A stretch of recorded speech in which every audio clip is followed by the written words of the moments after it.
All right, now we are going to get to hear some really neat stories from Kevin and Peggy about their mission trip to Guatemala, and then after that, Jost and Kristen will share about their trip to Israel. So, Kevin and Peggy, you're up.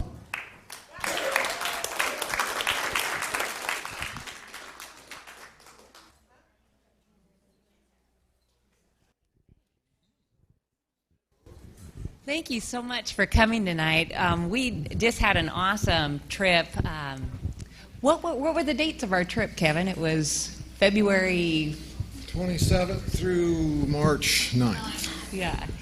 And it was really a privilege to get to go with this group of people who went. Guatemala is one of the poorest, it is the poorest country in Central America, and where we were at was actually the poorest part of the poorest country. It has the highest infant mortality rate of all of the countries, and there is such need there. And basically, we served the indigenous Mayan Indians, and they're such a beautiful people. It really, and they're very short. It was really heart moving. So we put together a slideshow, and I think we can start off with just a little video that was put together by one of the directors of the team, and he just did an awesome job. So this would be a good place to start.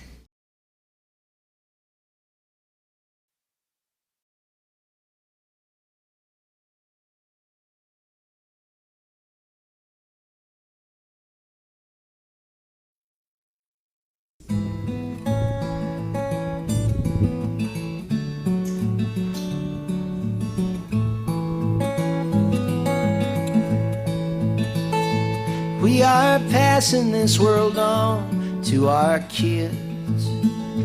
From the moment that they climb out of their cribs, and we try to teach them well and show them they are loved, but in the end all we can do is hope our best is good enough.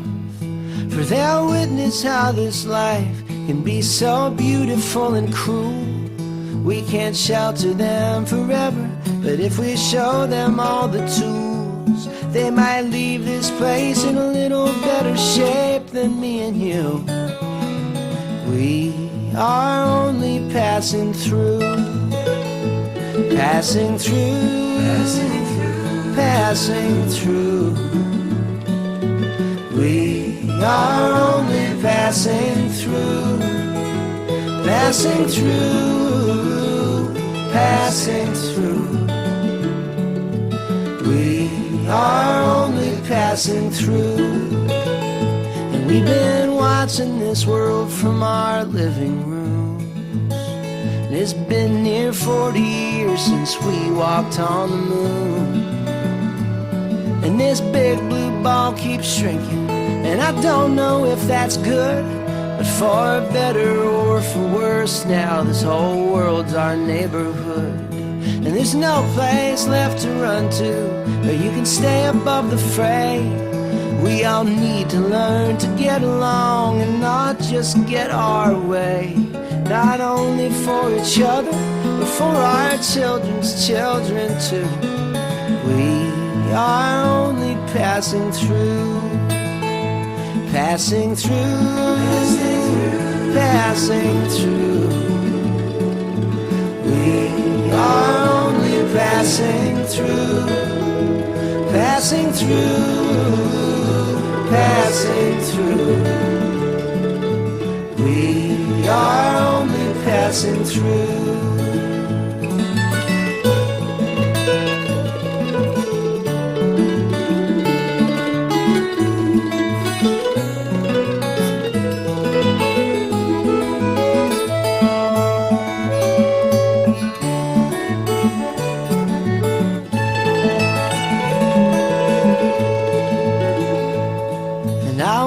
Sometimes what will I pass on? And how much can one voice do with just a song? Sometimes injustice and indifference are the only things I see, but I refuse to let my hope become the latest casualty. So I'll sing of love and truth and try to practice all I preach. And if I can change the world, I'll change the world within my reach. And what better place to start than here and now with me and you? We are only passing through, passing through, passing through. We are only passing through, passing through, passing through. We are only passing through, passing through, passing through. We are only passing through.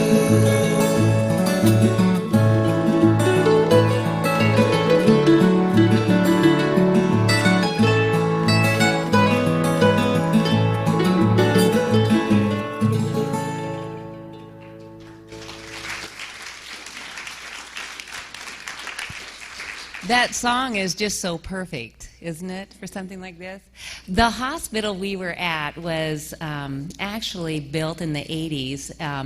Where we were in San Miguel, there was a big gold mine that Canada and some of the U.S. Corporations had kind of strip mined that whole area, and they had promised the Guatemalan government to build a hospital there. So they did, but they pretty much just cleared off the land like most strip mining does. Gold prices went down and they left.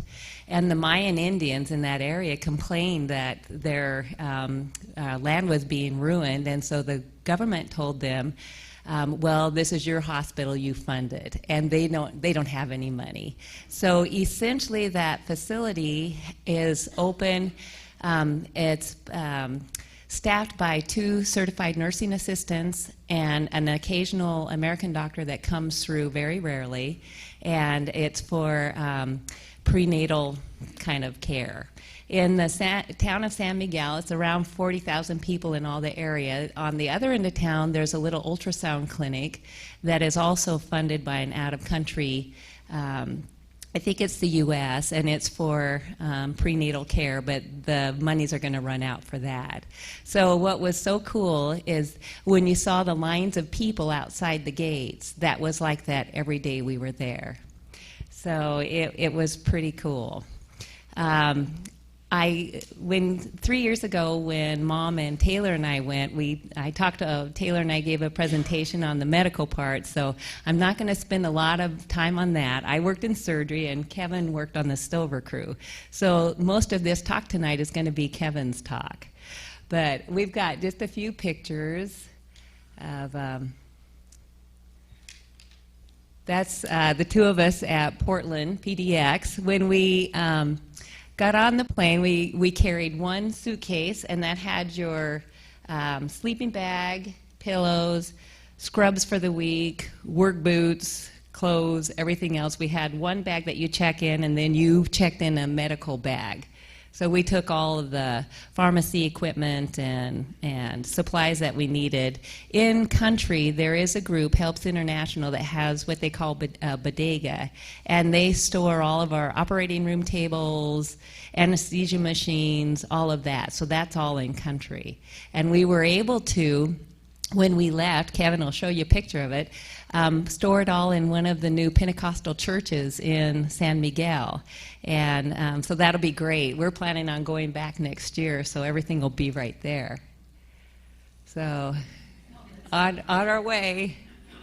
So this was my walk. We had boys and girls dorms, and our dorm was actually a hotel, and if you were to rent a room there, it would be $15 a night. The first 2 nights we were there, we didn't have any water. So it was really interesting because there were complaints the next day. We always had a staff meeting.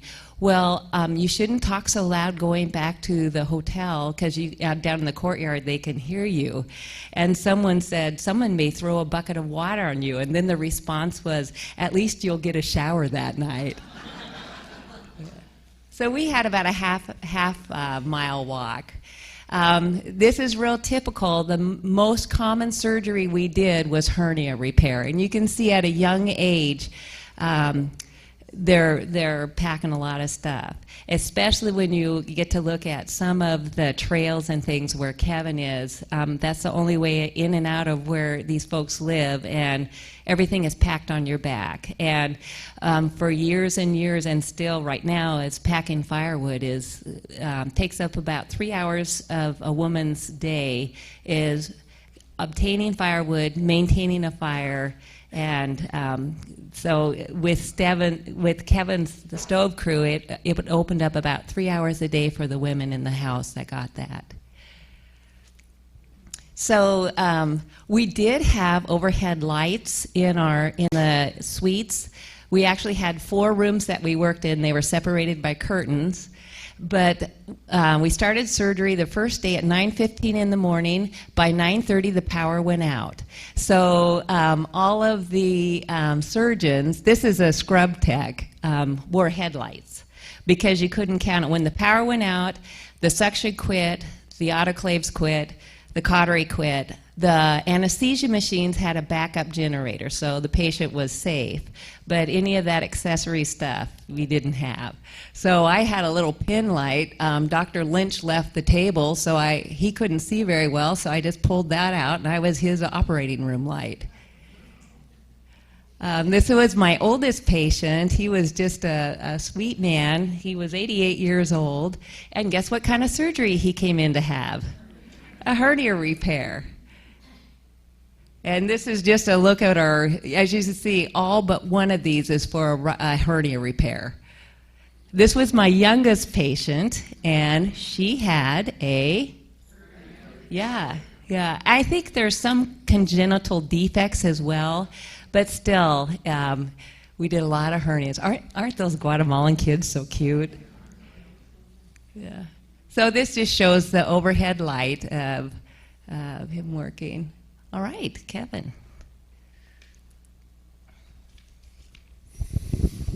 All right, so this is, they gave us a military escort every place we went. There were 6 of them, rode in that little pickup we're standing by there, 2 in the cab and 4 in the back.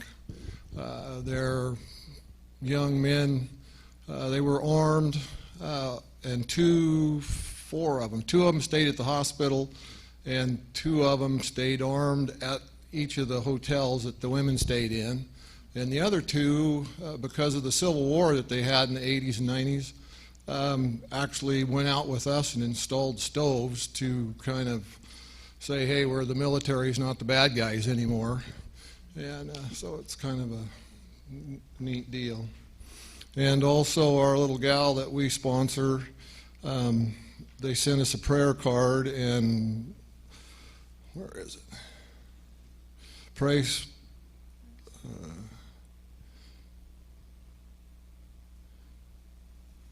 On the other side. It said, please praise God for fostering good relationships with the government. We are grateful for the increased sponsorship in the community that is blessing families. But it's really important to the Guatemalan government. We found this interesting. This was a prayer card we got from our child, that they are wanting us to pray for continued better relations with the government.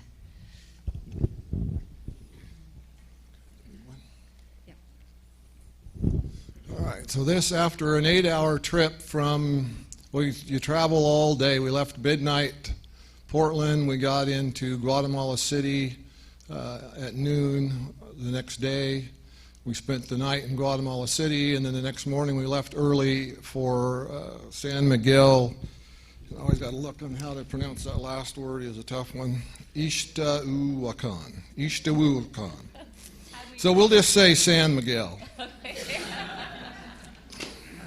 But anyway, we're after an 8-hour trip. We're in the back end of the hospital property grounds, and we're getting ready to get some, because we have not a clue what we're going to do, where we're staying, sleeping, or anything. So and this is our first morning, Monday morning.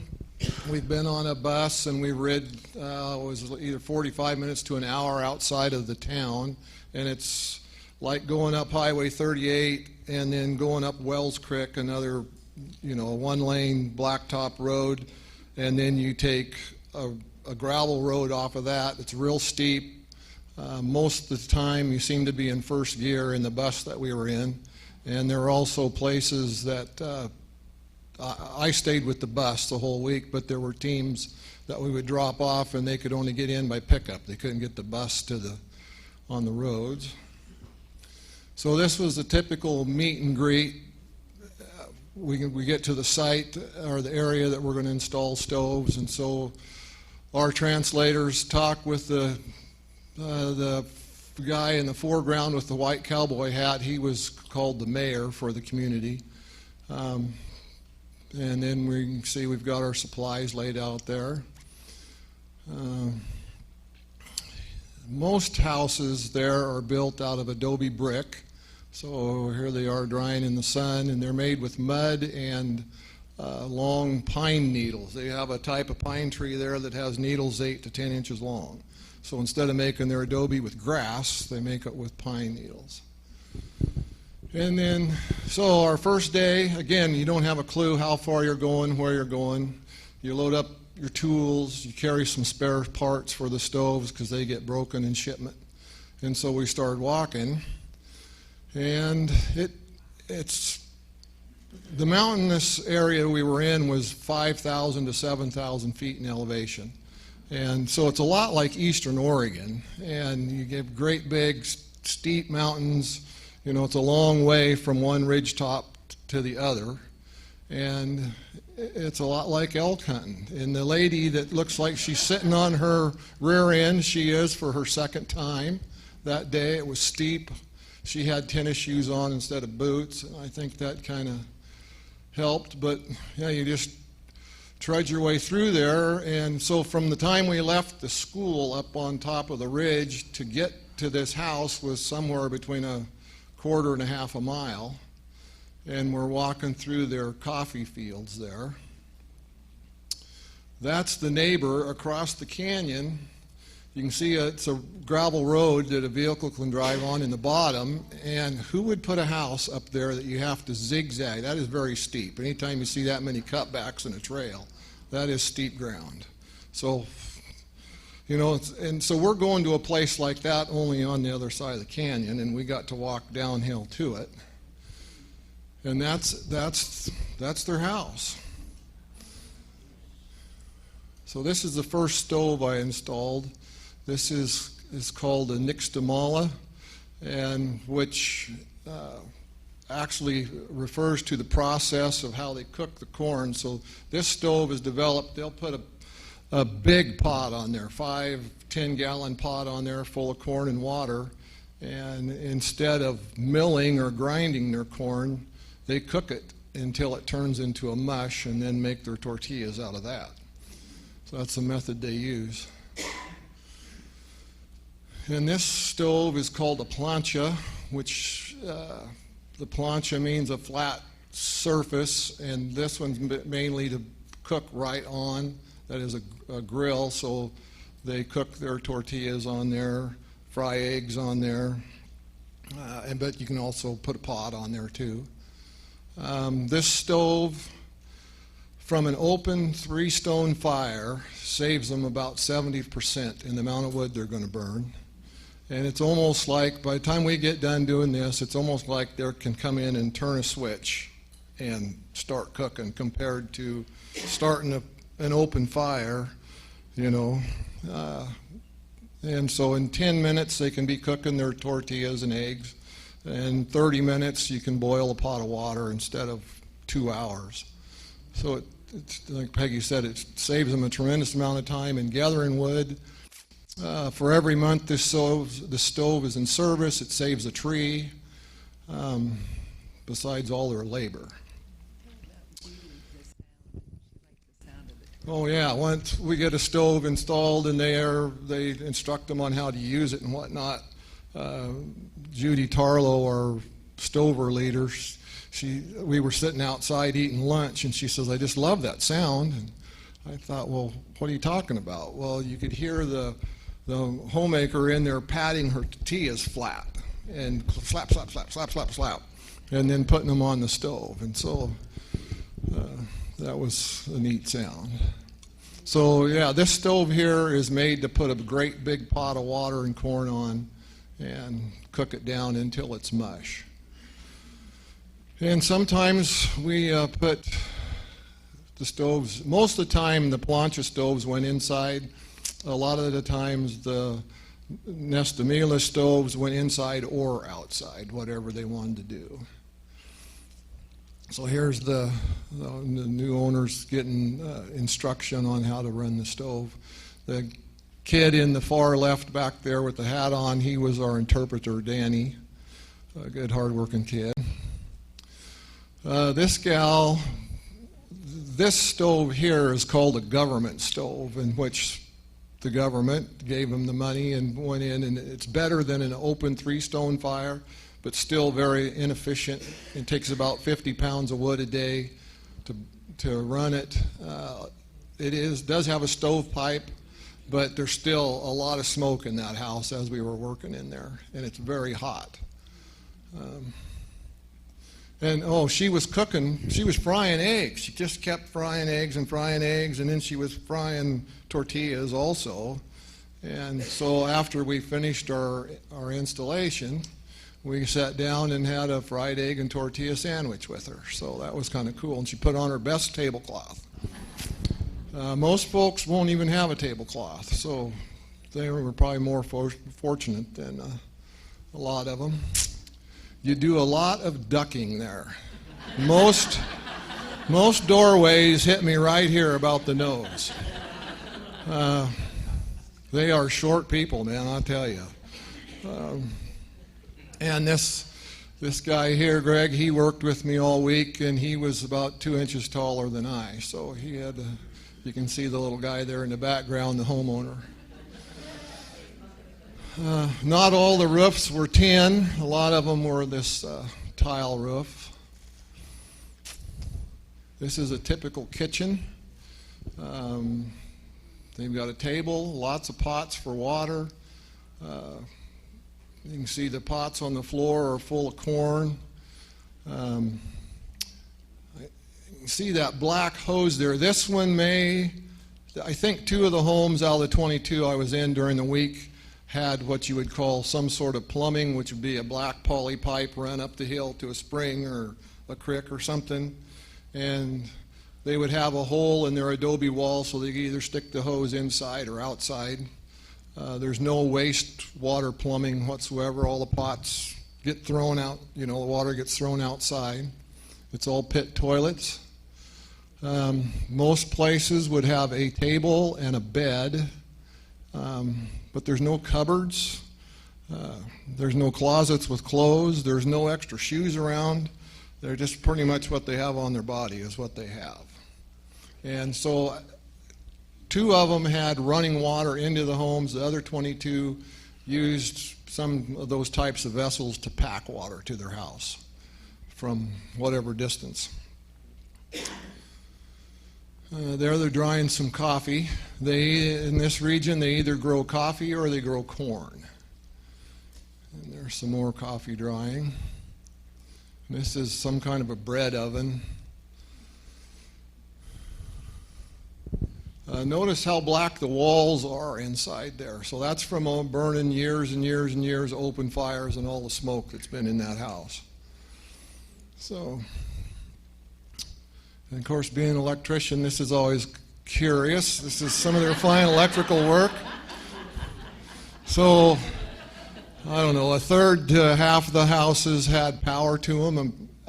They would have 120 amp, 120 volt circuit, come into a breaker, and to a mess like this, which would lead down to a switch. It's all zip cord. And you'd have a switch, go up to a bare light bulb, and also just one receptacle hanging there. And the only thing I saw plugged in were either cell phones or AM, FM radios. So believe it or not, we were there in 22 different homes and not one TV. It is possible to live without television. Not without cell phones, but without television. So, and there's the breaker. So at least they do have a breaker. That's a good thing. And here's family. These stoves are not free. They have to pay $25, which kind of gives them a pride and ownership. So they are invested in these stoves and that they will use them. The stoves cost $250 a piece to have them delivered to the site on average. So a lot of that money, well, all that money is raised and donated. The majority of it comes from a fundraiser similar to our sports auction they have called Docks and Ducks. So during the duck football game, they take up a whole bunch of donated items and have an auction at a dinner, and you watch the football game. And this last year, they raised right at $61,000 doing that. And all the volunteers, there were 100 of us that went, and we all pay our own ways. It cost $2,100 a piece, and that covers all your hotels, your airfare. You get 2.5 days in Antigua at the end for R&R.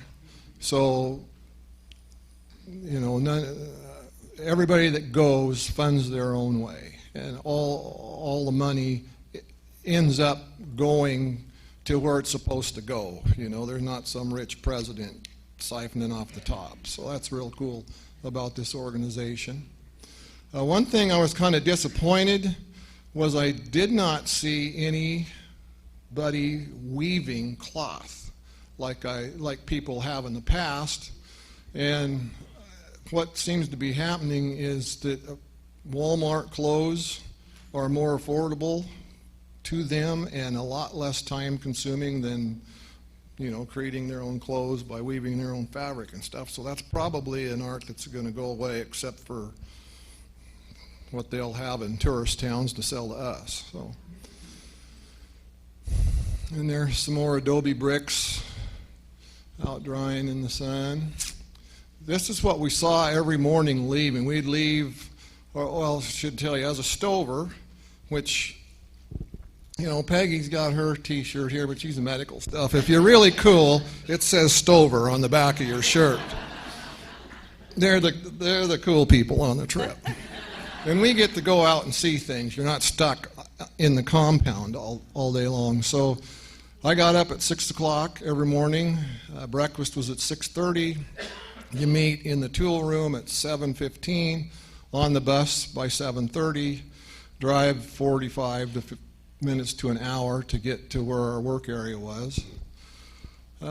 We would do 5 installations, so we do 2 stoves in 5 different homes, plus each home we put a water filter system in. And then we'd usually get back to the compound somewhere around 5:30 in the afternoon. You would have dinner at 6:30. There was an all-team meeting where all 100 people would meet at 7, and at 7:15 or thereabouts, you go back to the tool room. You resupply your tools and your spare parts, and so at 8 or 8:30, your day ends. So it's a pretty full day. But anyway, this is what we saw. These are all the people that are waiting to get in and see a doctor. And you know, during that week, this is probably their shot to get, especially like a surgery done. So they do not miss their appointment. That's just some kind of little hut for something, I don't know. It looked like people might have been sleeping in there, but it's pretty crude. It looks like the same one. So here's a picture of another government stove. Like I said, that thing is hot and smelly and burns a lot of wood, pretty inefficient. We had a lot of obstacles. You see those little chicks down there. We had baby lambs, we had baby turkeys, puppies, kittens, kids. I mean, yeah, when you're 6 foot plus and white and in that country, you're quite a, I mean, everybody wants to get in on the action, so. So there's a stove fired up for the first time, and you can just stuff sticks in there. It doesn't hurt that they stick out. It's called a rocket-fired combustion chamber. Oh yeah, I didn't duck on this particular board. I actually thumped my head twice, so I was not very friendly. I got to tell you, in surgery, one of the surgeons said, "Are you married to that lumberjack?" I said, "Yeah." So here's the family that was hanging out watching us, and they were shelling corn, dried corn. And they are cute little kids. Here's the cell phone and the AM/FM radio plugged in. So that's, they have no appliances, like I said, no TVs. There are no toasters, no microwaves, no refrigerators, no skillets, frying pans. There's the bus we traveled around in, and like I said, most time we were in first gear, just chugging along. It's really steep country. I took this picture. In the towns, there's a lot of concrete buildings, and 90% of them will have rebar stuck up like that. And so it has something to do with a completed building tax. So this building may be 20 years old, but as long as they say, "Oh no, we're not done with it," they don't have to pay the tax, "Oh yeah, we plan on building." So I don't really know whether that was true or not, but I know there are a lot of concrete buildings with rebar stuck up for no apparent reason. So yeah. So just kind of different. This is at the hospital. This is their drinking water supply, which had no automation to it. It did have a pump that would pump water up there, and then it would run by gravity down into the hospital. It had no controls or signals of whether the tank was full or how empty it was, except when the water ran out, and then they knew, oh, somebody needs to go out there, flip the switch, pump it full again. So one of our MacGyvers, I think there were 4 MacGyvers, and they do just what the name implies. Anything that comes up, they fix it if it's possible to remedy any situation. So one of them climbed up there and took several sticks of different sizes of PVC, supposedly a couple condoms, and some tape, and put an orange flag up there. So now when the flag's flying high, you know the tank's full, and when it gets down, oh, let's go turn on the switch before we run out of water. It was brilliant. So. And there we are, one morning leaving with the bus full of stovers. There were 4 different stove teams, so each team did five homes a day. And then there's another day we're leaving the hospital and the crowd that's waiting to get in. This is one of our stoves, the plancha stove, before it gets the top put on it. So you build with that red fire brick, you build the combustion chamber. This stove is made of 11 cinder blocks that you level, which every one of the homes had dirt floors. Some of them were as easy to hoe as a garden. Others were like concrete, man. And you got to get everything level, so that some of them were really a pain to chisel away at and start getting the bricks level. So this one, you assemble 11 bricks, and then there's 3 precast concrete pieces, which weigh from 20 pounds to 40 pounds, and I think the heaviest one was about 60 pounds. You assemble those, put the fire brick in, and then you use this pumice gravel, which is insulation, so the outside of the stove isn't hot when the kids touch it and stuff. And then you put the top on, and it's really, really an efficient stove. And then here's another. The people that live here, I mean, they just walk underneath stuff. They don't have a clue that those open, spliced wires are there, no black tape or nothing, So I just went and asked the owner if he'd just turn the power off, and then we were better off there. This is just showing the black soot on the inside of the roof that's been boiling out of there for years and years from open fires inside the home. And this is our team leader, Judy Tarlow. She lives in Portland. A neat gal. She's been going down since 2005 installing stoves. She's a retired teacher. Yeah.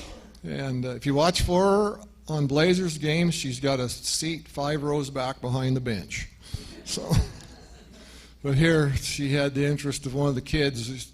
They'd use this rabbit wire, and you make a cylinder out of it, and you slip it over the stovepipe down at the bottom so the kids don't burn their hands. And there's an outdoor fire cooking just big old pots of corn. They just keep cooking and cooking. I don't know how long it takes to get it down to their mesh they're looking for, but it takes a lot of wood doing it in that method. And I just like pigs. I thought that was a cool picture, hanging out in that tire. And here we are again. The owners are getting on instruction on how to start their stove. The dogs. I slept outside for a week in a tent. The first 2 nights, I did not sleep a wink all night long. So if this community had 40,000 people, there was 1 million dogs in that town. And when the sun goes down, they all start barking. And it's just this symphony that's dogs barking and yipping and howling and fighting and barking and yipping and howling, and it just circles around you all night long. Never is there not a dog barking or a bunch of dogs barking. It was just crazy. And then about 4 o'clock in the morning, the roosters chime in. And also 4 or 4:30, people start going to work, and the main road out of town goes up a switchback road up the side of the mountain forever before it goes over the top. So the diesel trucks are grinding gears, and they are noisy, and they all honk their air horns going around those switchback corners. So it's just a zoo. And one morning we were also 4:30-ish, delighted with a native man who was drunk out of his mind, and he was singing at the top of his lungs for about 20 minutes. So Peggy finally loaned me a pair of earplugs on the 3rd night, and I slept like a baby. So, but without earplugs, I don't know that I'd have slept all week. It was just, you just can't imagine, it's just a menagerie. Well, next year, oddly enough, but yeah, we're going to go. So in Guatemala, you don't put paper down the toilet. It plugs up the system. Don't ask me why. Yeah. So they had outhouses, Buck's toilets set up for all these people that are waiting out the gates every morning. So they don't know what to do with the paper. So that's what they did. I just thought that was really, In the indoor toilets, if you make a mistake and put toilet paper in, you're supposed to put on the rubber glove before you flush and dig it out. And it's not so horrible as you think. There's that little bucket, and that's where the paper goes, and that's just how they do it there. It's just, you don't get to take your American ways to Guatemala. You got to leave them here, and you just go with the flow. And there's another day leaving with the crowds at the gates. Oh, and this was just like a outdoor thing. It had a roof and 2 sides that were closed in, and the other 2 sides were open, and we actually installed 4 stoves under that one structure. That's where they wanted to cook, so that's what we did for them. And here was one of my favorite ones. They had the open fire going while we were doing our installation. So it's hot, it's dark, it's smoky, and it's, it takes you an hour and a half to do the installation, and by the time you were done, we were ready to get the heck out of there. We had breathed enough smoke. This house does have a window. No windows have glass. They're strictly shutters. And so at least you get a little light. In this one, in several of them, I wore my headlight because they're so dark inside, even during the daytime. another one of my good buddies. Most people wanted to give you something for, doing what you're doing for them. And so this was the mayor, the cowboy hat, in his house and wife and family. And so when we were done with our installation, she fed us chicken soup, which is chancy. The only water you drink down there is bottled water, period. And when you take a shower, you're going all the time so you don't get it in your mouth. Okay, the chicken soup hopefully has been boiled long enough to kill any of the bacteria, and the chicken's well cooked. But the spoons and the bowls were washed with dirty water, so you're screwed no matter what. So anyway, if you eat something they provide you, you're doing it with real caution. And our red brick, this was our biggest downfall. They didn't pack this fire brick well, and a lot of them got broken. And so even we'd open our spare parts, and our spare parts would be broken when we opened the box. So this particular piece is called a boot because it looks like a boot, and now it has become a Franken boot because we've mended the broken ways. So. And there's another shot of us leaving in the morning. The last day we did installations in 2 homes, and then we put a stove and 8 water filters in a school. And this open wire is about 7 feet off the ground, and that's how they wired in a receptacle. It's outside. Being an electrician, I can't even figure out how you grab that thing and plug into it without killing yourself. But it's just nuts. There's the water filters. It's 2 buckets. The top one has the filter in it where you pour the dirty water, and it drains down into the bottom one, which has a spigot.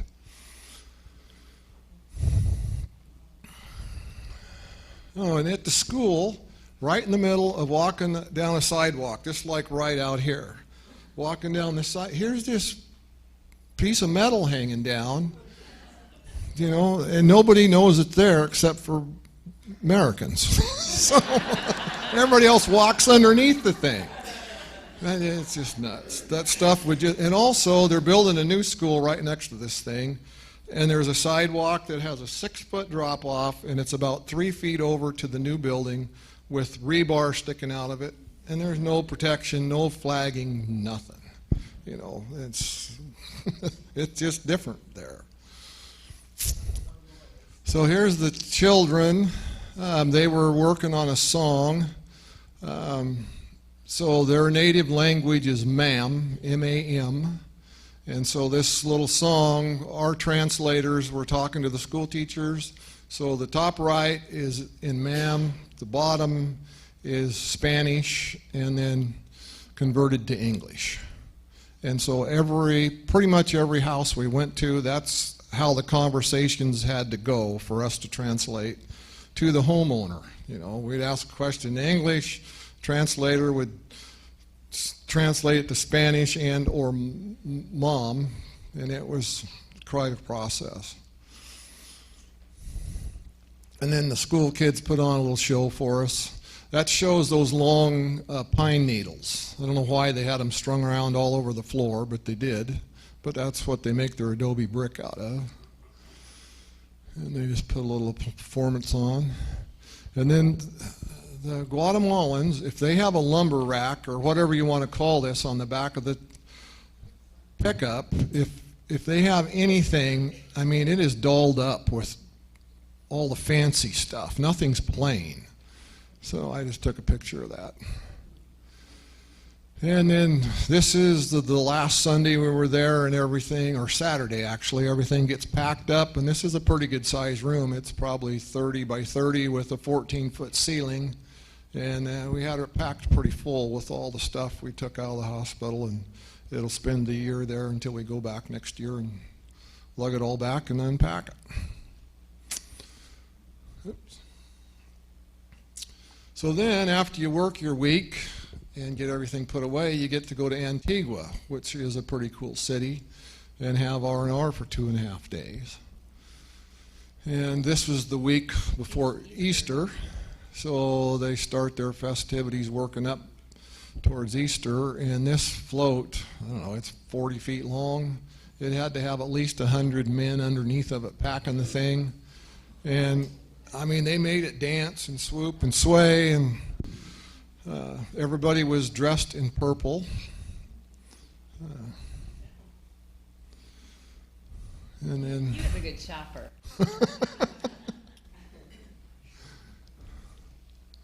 And then you stay at a nice hotel there. And then the beard came off with a straight razor while in Antigua. Danny working on getting the hard ground leveled to set the stove. He is an expert with a hoe. So that was one of the tough ones.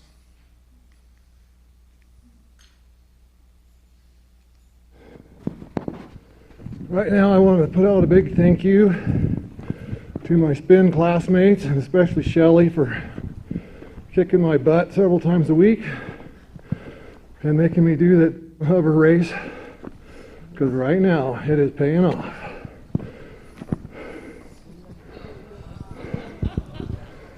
That's where we installed the stoves, and somewhere way the heck up there is the bus, and it's uphill every step of the way.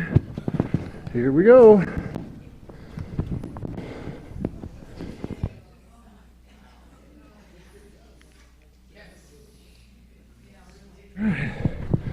Here's another uphill adventure. We're being led in by the lady of the house. Oh, it doesn't make you breathe hard or nothing. So, yeah, this is a fun one. Okay.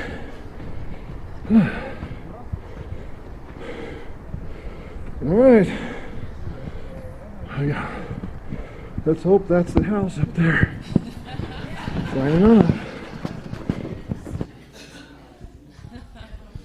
All right, so that's the trip, and that's the kind of trails we got to go walk on. And when you're between 5,000 and 7,000 feet, those kind of trails make me breathe hard. So, anyways, it was a great week. We helped out a lot of folks, hopefully changed their lives and made their lives a little easier. And one thing I didn't say, and it really goes along with Pastor's message this morning, what we were told over and over again is that we were to instill and practice a culture of kindness. And I really love that about the team, that we were to be kind to each other and to be kind to the people that we were there to help. So the mission was, that made it everything right there. And I'd say everybody practiced that culture of kindness really well. Right. That's the end of our presentation. Yeah.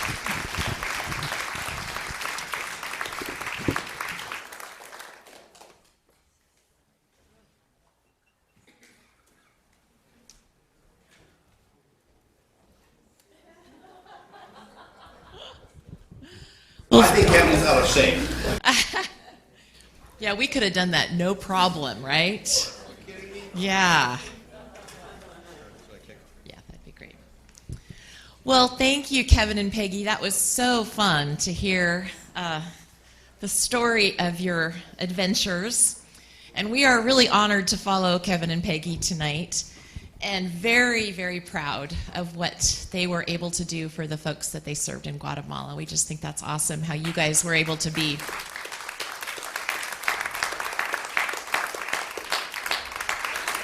the hands and feet of Jesus. That was really awesome. So we're going to tell you, and we promise to end before 8 o'clock. If you're getting restless right now, it's not going to be any longer than 30 minutes. So we're going to whiz through this tonight. We are going to talk to you tonight about our trip that was just about the exact same time as Kevin and Peggy's trip to Israel. This was actually Jost's third time in Israel. Some of you asked me what Jost actually does. Jost is a translator from English into German, and he also does quite a bit of speaking and writing about translation technology related subjects. So the Israeli Translators Association invited Jost to come and give their keynote address at their conference. He had done this about 5 years ago, and at that time he was able to take our middle child, Laura, with him. She was a junior in high school. So this time it was my turn to be able to go with him, which was really very fun for me. Now, I have to admit that I am not one of those people who has always had a really strong compulsion to go to Israel. I know there are people who have that longing, and I just wasn't one of them. So it hadn't been a lifelong dream of mine, but it was an absolutely remarkable trip for me and really eye-opening for me in many, many ways, and I'm so grateful to have been allowed and able to do that. So we're bringing you a message from the Promised Land tonight.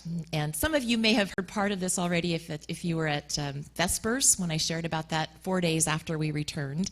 This time we're just going to show it with pictures too. So we spent our 8 days in Israel retracing many of Jesus' steps as we have read about them in his biographies, in the Gospels, in the Bible, in the New Testament. So one of our first stops to commemorate the beginning of Jesus' ministry was at the Jordan River, the muddy, muddy Jordan River, where he was baptized by his cousin, John the Baptist, in the waters of the Jordan. And you can see here how muddy the Jordan River is. What you can't see, now here you can see how wide the Jordan River is. You know, we hear those songs, the Jordan River is deep and wide. It really isn't. Not at all. What would you say, about 10 feet wide here? Maybe a little bit wider. And the interesting thing is, on this side of the bank where we were, you're in Israel. On the other side of the bank was Jordan, the country of Jordan. And if you look closer, I think the next slide, or no, this slide back, you can see the armed soldiers that were patrolling the other bank of the river in the country of Jordan. They actually have a very peaceful border with Jordan, but they still do maintain a military presence on both sides. After the Jordan River, we went, like Jesus did, into the scorching Judean desert. And this desert is absolutely barren, scorching hot, has nothing at all in common even with our high desert here in Oregon. It's completely barren. There's just nothing growing in it. This was where Jesus was tempted by Satan for 40 days and 40 nights. In the desert, we also, we saw the camel and the Bedouin there. Go ahead. Do you want to talk about the sea level? Yeah, we were, here you can see the sign that says sea level. And from there we went down, and can you remember how many? I think about 2 kilometers down. 2 kilometers down, which is just over a mile down to the Dead Sea. Yeah. We also visited one of Herod's fortresses that he built, King Herod, that he built out in the desert. There you can see a panorama view of the desert, looking out toward the Dead Sea. This is called Masada. This was a fortress that's built on top of a mountain in the desert, kind of. And this was a military fortress that allowed him to be in control of the entire countryside and of the Dead Sea and the oasis beyond it. And I think that what comes next, is this right? It's going to be awesome. Are you ready? I never ever ready? thought, just a second, that I would be showing a picture of myself in a bathing suit to the congregation here. But we did go down to the Dead Sea, and what you do at the Dead Sea is that you cover yourself with mud. So Jost owes me now for showing this picture. You know, I see some people laughing, but some people look very concerned here right now. Yeah, I know. After going to the Dead Sea, we took a little junket to the Mediterranean Sea also, to the city of Joppa, which is now called Jaffa. And if you remember Joppa in the Bible, that was where Jonah ran to when God told him to go to Nineveh and tell Nineveh to repent. Instead, he ran to Joppa on the Mediterranean Sea, and that's where he, shortly afterward, had his encounter with the big fish. It looks very much like I imagine it would have looked in Jonah's time, actually. It's very, very beautiful, One of the things that really surprised me was the radically different scenery within this country of Israel. You have desert, you have Mediterranean, looks like the south of France, and then you have the Galilean hills that we'll come to shortly. As we were drinking our mint tea in Joppa, this is wonderful. They just give you hot water and fill it up with mint leaves. It's an absolutely wonderfully refreshing drink. We found it really interesting to people watch also. And Israel is just a fascinating country for all of the different people who form the collection of people there. And Jost, do you want to talk about this a little bit? So what's surprising about Israel is how diverse it is. Of course, it's a Jewish country. There's, I think there's about 15 or 20% Arabs who live in Israel. The rest, essentially all the rest, are Jewish. But among the Jewish people, there's lots of diversity also. And that's something that we typically don't know here, I think, in the West about very much. So there's the ultra-Orthodox Jews. I think we have, can you click to the next, or maybe the... Oh, here, there's a clicker. So the first one that we just saw was a soldier, obviously, who has one of those things on his head, which is really fascinating. It's called a tefillin, and you can see it mimics 4 books and has a character on the side that stands for God, and he puts this on his forehead because it says, and let me read the passage in Deuteronomy, it says, "So commit yourself wholeheartedly to these words of mine, tie them to your hands and wear them on your forehead as reminders." And that's what many, especially Orthodox Jews, do when they pray daily or on the Sabbath. So you can see, this is actually, it's interesting that I bought this when I was in Israel the last time, and it was really hard to find, and they didn't want to sell me one with actual scripture in it. So this is just like the real thing, only it doesn't have scripture in it. Those have scriptures in it because that's what they do, the scriptures, right? But they didn't, because I was not a Jew, they didn't want to sell me the one with scripture. Otherwise, it's just the same than the other ones.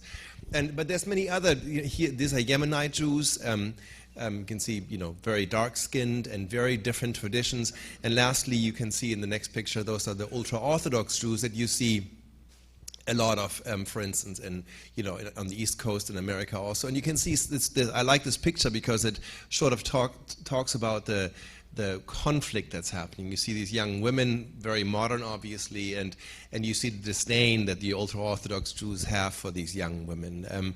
So there's a lot of tension and a lot of very interesting diversity. But what I find so fascinating and what I'm almost jealous about is that despite the fact that there are so many disagreements when it comes to religion and opinions,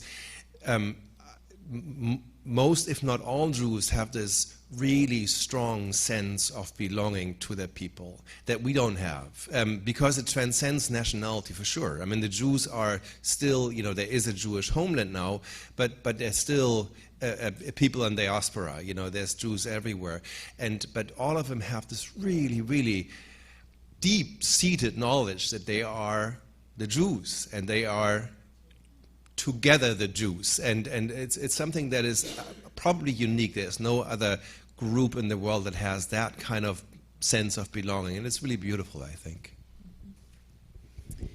The most meaningful part of the trip for us was when we went up into the hill country of Galilee, where Jesus grew up and where most of his ministry took place. This was really, really powerful for me because of the places where we stood. It was much more natural than the cities that we were in. And here I actually felt like I am probably standing right where Jesus might have been standing at any given time. We went to the ruins of the city of Bethsaida, where Jesus healed the blind man. And here we had Jost's favorite encounter, which I think will come next. Yes. Yeah. One of the interesting things about the timing of our visit is that Israel is actually at war again. one could say that they've been at war for the last 50 years, but it has reached a point of escalation again, which they call an intifada, which is one of those times when there's actual daily stabbings in the old city. And so the tourist population had just drastically been reduced. So many of the places we went were completely empty, and they were so happy to see us. When we were walking through Bethsaida, there was not another person there, completely abandoned. So we walked through this ruined village, reading in our Bible what had happened there, what Jesus had done there, turned to one of the corners of the streets, and here was this camel that Jost communed with for a while. We spent a lot of time with that camel. It's awesome. And tell them about the armed guard that was with you on the trips through Jerusalem. We were talking about the Intifada and that Israel is a country at war, and people told us that very often. Well, we are a country at war. We are a country at war, and for them, it's just a way of life, much like what you found in Guatemala. Probably, they live with a level of threat that is just everyday life, and so you go on with your life. When we were touring in Jerusalem, we had an armed guard with us at all times when we were in the city. We visited the town of Capernaum, and that should sound familiar also. Peter's house is in Capernaum, and they have excavated Peter's house, and they've built a church actually kind of on stilts above the excavation of the house with a glass floor, so you can stand in the church and look down into Peter's house. This is an excavation of the White Synagogue, which is one of the synagogues where Jesus would have taught also in the city of Capernaum. We enjoyed some of the wonderful local food. We could eat like Israelis every day for the rest of our lives, I think. It was very, very good. And then we stood on the grassy hillside where he had fed 5,000 people with just a few loaves and fishes. We walked to the grassy, rock-strewn hillside overlooking the lake, the Sea of Galilee, where Jesus preached the Sermon on the Mount and said these radical, shocking words. God blesses those who are poor and realize their need for him, for the kingdom of heaven is theirs. God blesses those who mourn, for they will be comforted. God blesses those who are humble, for they will inherit the whole earth. God blesses those who hunger and thirst for justice, for they will be satisfied. God blesses those who are merciful, for they will be shown mercy. God blesses those whose hearts are pure, for they will see God. God blesses those who work for peace, for they will be called the children of God. Can you imagine sitting on this hillside and hearing those words for the very first time? I think sometimes we lose the drama and the radicalness of those words because we've heard them so many times. We also... Here's a view of the Sea of Galilee also. We also inspected the skeleton of a boat that archaeologists believe to be very, very similar, if not identical, to the ones that Jesus' disciples used in many, many of the stories that we know about Jesus as they passed over the Sea of Galilee, as they rode out the storm, as Jesus came walking on the water to them. And you look at this boat, and it just doesn't look like how many people could have been in it, all the disciples and Jesus. It's really hard to imagine. So what you see is actually, it's a metal frame that they just built to hold the pieces of it's the actual wood that they found, in the mud.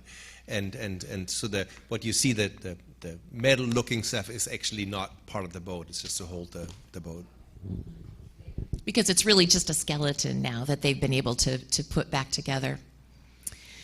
I think one of our most, for me anyway, I don't know if it's for you, one of the most profound moments of our time there was standing right here on the Sea of Galilee with the waves washing up on the rocks and picking up pebbles that we brought back. And this is where, after his resurrection, Jesus stood on the shore and waited for the disciples who came in from fishing, told them they hadn't caught anything, told them to put their nets over the other side, and they filled their nets. And they came in, and he was cooking breakfast for them right here on this very shore, right here. And this was where he said to Peter, "Do you love me? Do you love me? Do you love me?" 3 times, once for each of the times that Peter had denied him. And once again, we were completely alone on the shore of the Sea of Galilee. And it was very, very meaningful to stand where he had stood. Finally then, like Jesus did, we traveled back to Jerusalem. And we stood where, and these are just some street views of Jerusalem. There's wonderful vegetables. And there's something to see at every turn, every twist and turn. This is looking up out of one of the grotto churches built underground. There's a street scene, mostly tourists right there in our own group. This was the tomb of King David in Jerusalem, where they believe King David was buried. Another view of that. Much of Jerusalem, of course, has been excavated. Jerusalem is a city that has been destroyed and rebuilt and destroyed and rebuilt. So as we were walking along the street here, we looked down and saw the underground Jerusalem, which had been excavated and was being opened up also. This is where Jesus rode in on Palm Sunday on the back of a donkey.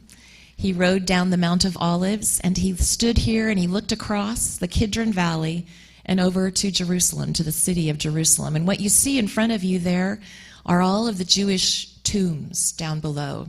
There's a close-up of one of the tombs, and it's an amazing view as you stand where he stood. You look out over those tombs in the valley, and you look at the city of Jerusalem. This is prime real estate for tombs in Israel, because there's a prophecy in Joel that says when Jehovah comes back, he's going to come to this valley. So the Jews want to be buried here so they'll be ready when God comes back. They want to be the first to be resurrected with him. Here's Jost making friends with another animal here, and especially cats. I'm not really interested in people. But as we stood here, we stood looking out over the city toward Jerusalem, and right behind us was a little Catholic church called Jesus Wept, Dominus Flivit in Latin. And they were having a service inside the Catholic church as we stood there, and we could hear them singing, and the singing wafted out over the valley as we stood there and looked across at Jerusalem. And then, as they were singing, they continued to sing. Right behind them was a minaret, a Muslim church. And the Muslim call to prayer echoed out over the loudspeakers from the minaret. And it also it echoed out across the valley and drowned out the sounds of the church behind us. And Jesus, when he stood here on Palm Sunday, he cried as he looked at Jerusalem. And this is what he said: "How I wish today that you of all people would understand the way to peace. But now it is too late, and peace is hidden from your eyes. Before long, your enemies will build ramparts against your walls and encircle you and close in on you from every side. They will crush you into the ground, and your children with you. Your enemies will not leave a single stone in place, because you did not recognize it when God visited you." And within 30 years, Jerusalem was overrun, the temple was destroyed. And even now, as we stood there listening to the sounds of the church and the Islamic minaret call to prayer, Jesus' words were so prophetic, because even now that is true in the city of Jerusalem. We visited the Wailing Wall. This is probably the most familiar image that people have of Israel. This is the most holy site for Jews, because it is the only lasting memorial of the temple that was destroyed shortly after Jesus made that prophecy. It's a wall that was one of the outside walls of the foundation of the temple. Is that right? And it's the closest that the Jews can get to where the temple stood and where the Holy of Holies was, which is the most holy place where the tabernacle was, and the presence of God in the Jewish faith. So this is night and day, it's open, and there are people praying there. These Orthodox men, right before I took this picture, they were all dancing in a circle. They were dancing around, and there's always something happening here. There's a men's side and a women's side separated by a wall, and they pray, they write out their prayers, they stick them into the crevices between the rocks. And several weeks ago, Pastor Allen talked about the foundation stones of the temple that were as big as this sanctuary. That's that stone right there. We went under the Wailing Wall, And we saw the massive stones that somehow King Herod was able to put in place as the foundation of the temple. We after this we went to the Garden of Gethsemane, where Jesus prayed the night he was arrested. And this was really powerful also because there are olive trees there that are more than 2,000 years old. Can you see the girth on that tree? I think we might have one more. Yeah, isn't that amazing? Those olive trees were there when Jesus was there. They had actually just pruned the trees, and Jost went along and gathered up several of the little branches from the trees and smuggled it back into the country. So we have one of those on our wall right now too. We went after this to the Church of the Holy Sepulchre, which is built on on Golgotha, the place where Jesus was crucified. This, they believe, is the stone where Jesus was laid when he was taken down from the cross. And you can see people praying at the stone. This is probably the most holy site for the Christians who pilgrimage here and come here to worship. And for many years they thought that Jesus was also buried here, but most scholars think that that's probably not the case. It's shared among many different variations of Christians. So you have the Eastern Orthodox, the Roman Catholics. I'm going to let you say the rest of them. Do you remember? You have the Ethiopian church, which is a very different kind of church. So you said the Greek Orthodox, the Roman Catholic, the Ethiopians. You have the Egyptian church, the Coptic church, and I think that's it, the 4 churches, right? And of course, they, like we like to fight among Christians, they fight with each other terribly. So there's, for instance, I don't think we have a picture of that, but there's certain parts of that church that are not well designated, so nobody really knows who they belong to, and those are very small parts sometimes. So there's one particular part, and this is, we're not making this up, where there's a ladder, and that ladder stands there because nobody can remove it, because nobody knows which of the churches actually owns that particular part of the. It's really silly, of course. I mean, but it's what's very interesting for us as Americans or as Westerners is to find out when you go to this church that the church really is not very Western. We assume always that because we all look very Western that the church is very Western. But the church is very dark there. It's dark Egyptians, dark Ethiopians, dark, and I'm not just talking about skin color, but very, the church is made up of many different kinds of churches that are very much unlike us, which I find fascinating to see, and very, very, it's a very. And those churches are much older than our church, by the way. Those churches have been in this particular place since the 3rd century after Christ. My takeaway from this time in Israel was that we saw many holy places in the Holy Land. And it was a moving experience to stand in the places that we knew Jesus had been. Very, very moving.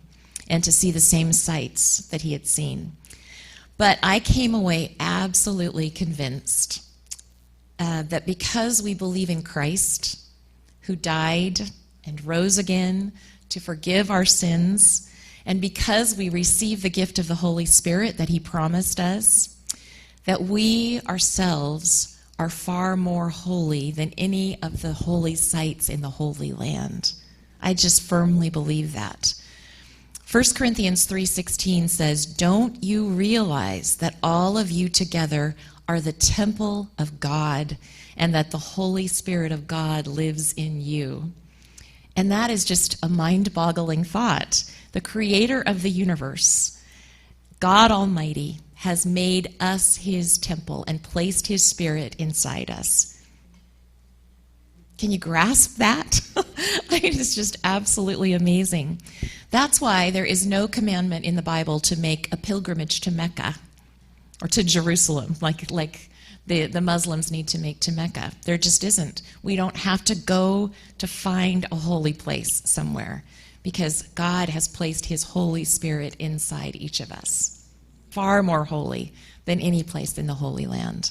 We are the temple of God, and the Spirit of God lives in each of us. That was what I learned, and I think it's a really, really powerful thought that each of us needs to remember. And we probably should end right there, but let me just add one more thing. But one thing that impressed both Kristen and me very much on this trip was that that how deeply Christianity, of course, is rooted in Judaism, in the Jewish religion. Very distinct, but they're also very, very closely connected. And it really, we were invited by a friend of mine, and she, that I've known for a few years, and she invited a number of other people and us for a Shabbat meal on Friday. When they have a meal, and it's very much like communion in a way, only it's a true meal. And what really touched me during that time was that one of my friends' friends, after they learned that Kristen was a pastor, which they hadn't known at that point or before that, first they were a little confused about that, didn't quite know how to respond to that. But then she said, what you should do is you should go back to your church and you should invite all the people in your church to come to my country and see my country. And the reason why that really, that's something that many people say when you visit a different country, tell other people to come. But it's a little bit different, because here is a Jew who, doesn't agree with us on many things, doesn't agree on the most essential of all things for us, that, about Jesus Christ. And she's saying, but tell them to come to see what my country is like. And so I wouldn't want to miss that opportunity to do go and visit that country. But keep in mind what Kristen said, the holies of holies is in you and not in Israel. But it's still a worthwhile place to go and see. Thank you.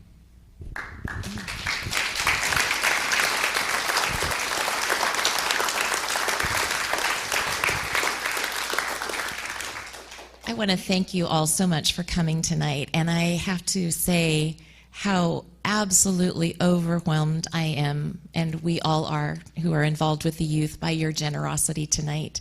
That vastly exceeded any of our hopes and expectations, and I just thank you all so much for your generosity and your love for our youth. That means so much, and it's one of the reasons that I love this church. Thank you so much.